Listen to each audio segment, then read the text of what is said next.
সকল কেন্দ্রীয় সরকারি কাউন্টিং অফিসার এবং রাজ্য সরকারি কাউন্টিং অফিসারদের কাছে আমার অনুরোধ, অনেক জায়গা থেকে হোয়াটসঅ্যাপে ফোন করে চাওয়া হচ্ছে যে আপনাদের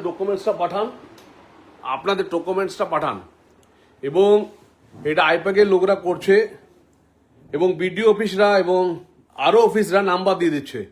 আমার বিশেষ করে কলকাতা জোনে সমস্ত শিক্ষিত যারা কেন্দ্রীয় অফিসার আছেন তাদের কাছে আমার অনুরোধ, কেউ ডকুমেন্টস হোয়াটসঅ্যাপে পাঠাবেন না।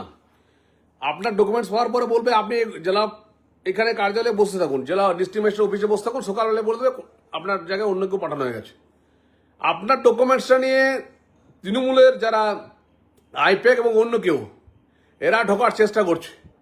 আপনারা দয়া করে কেউ হোয়াটসঅ্যাপ ডকুমেন্টসে পাঠাবেন না, নিজে নিজে সেন্টারে যান, প্রত্যেকটা ডিস্ট্রিক্ট ম্যাজিস্ট্রেট অফিসে যান, আরও অফিসে যান, প্রত্যেক অফিসে যান। কারণ সেন্ট্রাল গভর্নমেন্টের আই কার্ডটার জন্য ওরা ভোটার কার্ড চাইছে ফোন করে, কখনো আপনার বলছে আইডেন্টিটি কার্ডটা পাঠান, এইগুলো কেউ পাঠাবেন না।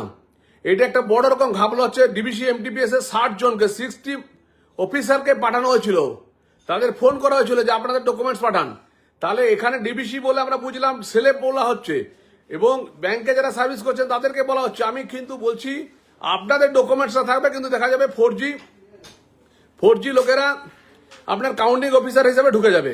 আপনাদের নামে গেট পাস, আপনাদের নামে আপনার কাউন্টিং অফিসার, কিন্তু এই 4G দালাল লোকরা ঢুকে যাবে। তাই কাউন্টিং এজেন্ট যারা আমরা থাকবেন তারা কিন্তু নিজে নিজে, যত লেট হলে লেট হবে, কেউ তাড়াহুড়ো করবেন না। লেট হলে লেট হবে, আপনারা কাউন্টিংটা ভালো করে করবেন, প্রতিটা টেবিল মেলাবেন। আমাদের এই আরো টেবিলে যে এজেন্ট থাকবে তার কাছে পৌঁছাবেন, যোগ হবে, তারপরে দ্বিতীয় রাউন্ড গণনা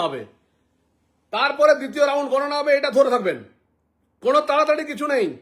আমি আপনাদেরকে বলছি প্রতিটা রাউন্ডের টেবিল মেটাবেন, যারা আমাদের ভয় থাকবেন, কোনো ভয়ের কোনো কারণ নেই। আমরা 200-র উপরে পাবো, আমরা জোর গলায় বলছি। শুধু কাউন্টিংটাতে মেরে দিচ্ছে এরা।